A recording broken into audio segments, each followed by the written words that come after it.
Oke, assalamualaikum warahmatullahi wabarakatuh. Kembali lagi dengan saya Ihsan Husna dengan NIM 3203168083 kelas 4E Teknik Informatika. Nah, di sini saya akan menjelaskan mengenai project yaitu aplikasi yang bernama Productivity Timer. Nah, aplikasi ini eh, aplikasi Pluto yang merupakan timer produktivitas dengan fitur yang memiliki 3 mode ya. Yang pertama mode kerja, kemudian mode istirahat pendek, dan kemudian mode istirahat panjang. Nah, kemudian untuk aplikasi ini berguna untuk membantu pengguna dalam mengatur waktu kerja mereka ya, yang berkaitan dengan sistem teknik manajemen waktu yang memecah pekerjaan menjadi interval fokus dan istirahat. Nah, aplikasi ini mendukung 3 metode utama yang tadinya ya. Yang pertama itu mode. Nah, di sini kita buka dulu terlebih dahulu untuk aplikasinya. Nah, di sini jadi aplikasi ini mendukung 3 metode. Yang pertama metode work. Metode work ini berfokus untuk durasi bekerja ya. Kemudian mode short break ini berfokus pada mode untuk istirahat yang pendek atau singkat, seperti ngopi atau makan gitu ya. Kemudian mode long break. Nah, mode ini untuk istirahat yang lebih lama, seperti tidur ataupun kemana lah gitu. Nah, kemudian aplikasi ini memakai komponen UI, yaitu circular timer dengan indikator persentase, yaitu pada ini ya, pada lingkaran ini, pada perhitungan durasi ini. Nah, kemudian untuk durasi ini akan dilakukan update setiap detik atau diperbarui waktunya secara real time. Nah, dari proses pembaruan detik atau waktu durasinya itu dilakukan melalui penggunaan yang namanya komponen Flutter Stream Builder. Nah, di sini pada bagian ini ya, Stream Builder ini ya, untuk menggunakan sekolah pesan indikator tadi yang bulat ini ya. Di sini untuk codingannya. Nah, kemudian ini padding untuk membentuk jaraknya. Lalu untuk aplikasi ini juga menggunakan pendekatan reaktif dengan stream. Nah, yang mana reaktif stream ini yaitu stream builder ini ya, di halaman home. Stream builder di halaman home, yang dimana stream ini berasal dari countdown timer yang ada di file timer ini ya. Nah, ini pada kelas countdown timer ini akan mengirimkan data timer model yang berisikan dua hal. Yang pertama itu string waktu yang tersisa, kemudian persentase durasi yang berjalan. Misalnya di sini saya coba start. Nah, di sini untuk string itu yang di sini ya, string waktu yang tersisa. Jadi kelas countdown timer ini mengirimkan dua data tersebut ke stream builder yang tadinya ya. Jadi untuk misalnya sini stop dulu ya. Nah, untuk lingkaran stream builder ini akan berputar sebesar 360 derajat ya. Indikator lingkaran ini akan berjalan sampai 360 derajat. Nah, kemudian ada yang menggunakan kode stream. yaitu menggunakan stream periodik. Nah, sini kita cari saja untuk stream periodik. Stream periodik.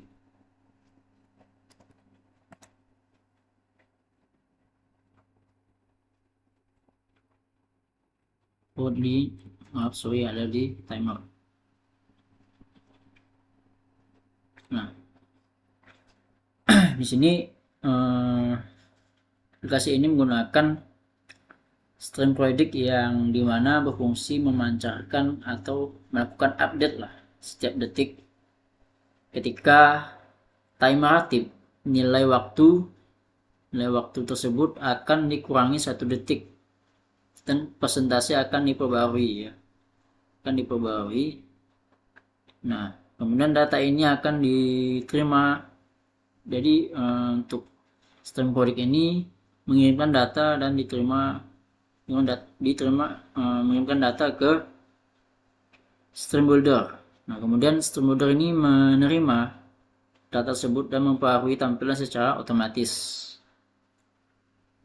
Nah, sehingga untuk penggunaan stream builder ini sangat bermanfaat ya, karena berfungsi bermaksud untuk menghindari penggunaan kelas atau metode set state yang berpotensi berlebihan dan berat dalam penggunaan aplikasinya. Nah, oke, selanjutnya yang menjadi utama pembahasan saya kali ini adalah perubahan tampilan pada tampilan desain atau pada tampilan desain home atau tampilan desain di menu setting ya.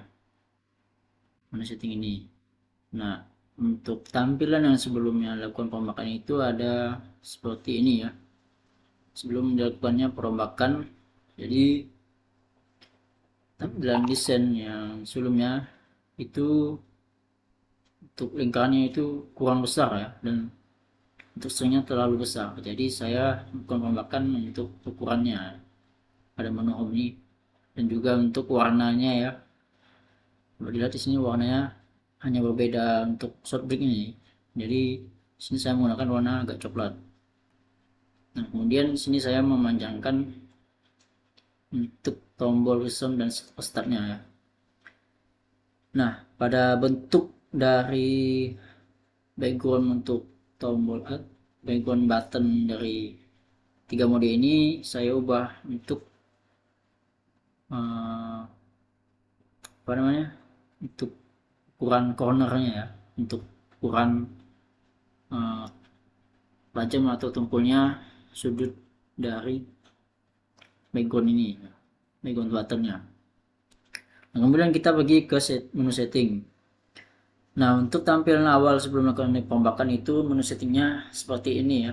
Dia menggunakan button untuk mengubah durasi dari modenya.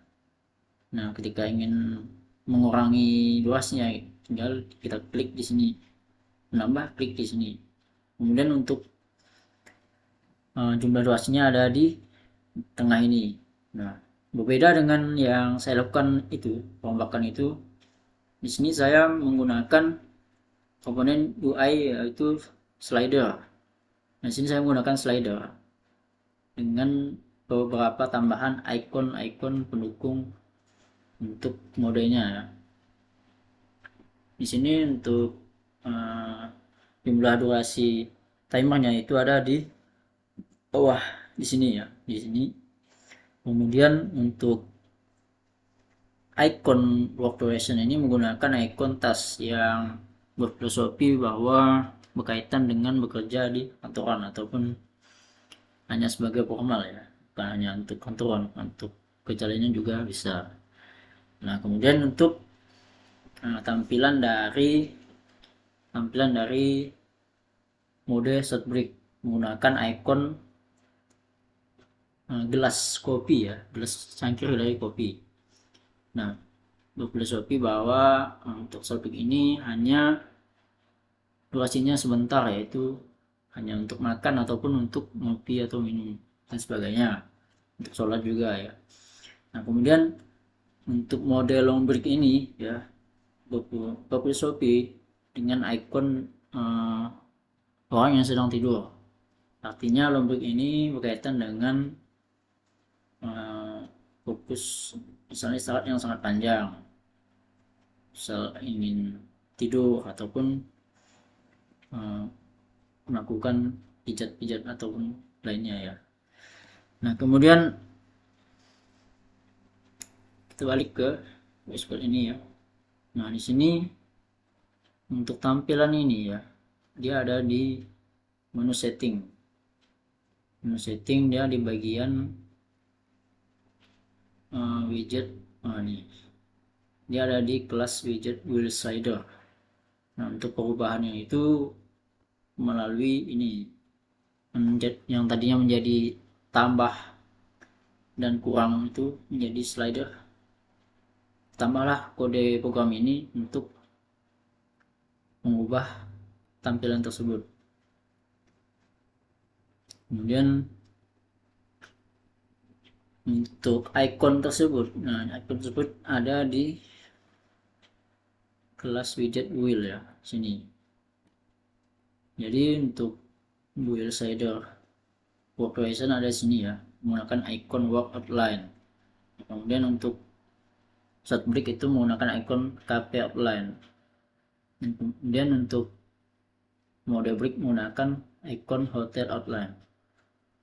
Nah di sini juga saya menambahkan, di sini saya juga mengubah warna ya, mengubah warnanya, sedikit mengubah warna, dan juga menambah sebuah tombol, karena yang sebelumnya menggunakan tombol, hanya menggunakan tombol reset ya, ini menggunakan tombol reset.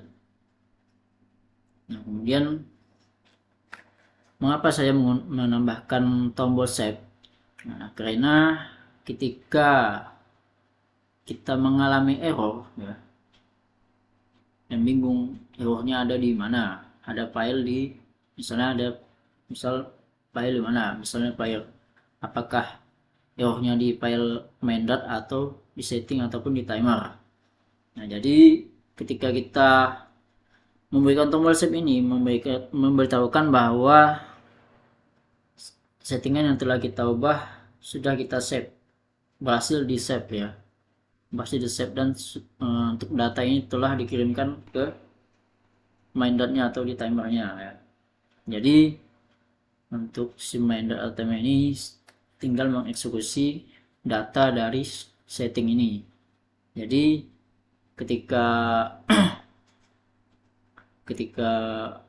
durasi yang tidak berjalan, maka yang mengalami error itu ada kemungkinan di main.dat atau di file timer ya. Jadi untuk tampilan ini mungkin pada tombol reset ini hanya menyimpan nilai default atau nilai semula yang telah disetting sebelumnya, yaitu work duration selama 30 menit, kemudian short break selama 5 menit, dan long break selama 20 menit. Nah, mungkin dalam pembakan hanya pada itu saja yang saya lakukan pembakan, dan juga sedikit melakukan fixkan dari book dari tombol stop atau resume yang ada di timer sama di main.nya ya. Nah, jadi mungkin dari saya hanya segitu untuk pembahasan tampilan desainnya. Di sini saya coba melakukan pengaplikasian terhadap aplikasi ini. Di sini saya coba untuk mengubah durasi long break ya, selama 56 menit. Nah, sebelumnya kita cek dulu untuk long break itu ada 20 menit ya, 20 menit. Nah, kemudian kita ubah long break menjadi 61 menit. Kita save ya. Nah, di sini ada notifikasi setting save. Kemudian kita kembali ke menu home. Nah, sini kita klik lagi untuk long break ini. Nah, di sini dia sudah berubah menjadi 60 menit titik 50 detik sekian ya. Dimulai dari 61 menit, dikurangkan 1 detik setiapnya. sampai dia habis ya. Nah, mungkin hanya segitu yang dapat saya sampaikan untuk penjelasan mengenai aplikasi productivity timer. Kurang lebihnya saya mohon maaf apabila ada kesalahan kata atau pengucapan dalam penjelasan untuk aplikasi ini ya. Saya mohon maaf semaaf-maafnya ya. Sekian dari saya. Terima kasih. Wassalamualaikum warahmatullahi wabarakatuh.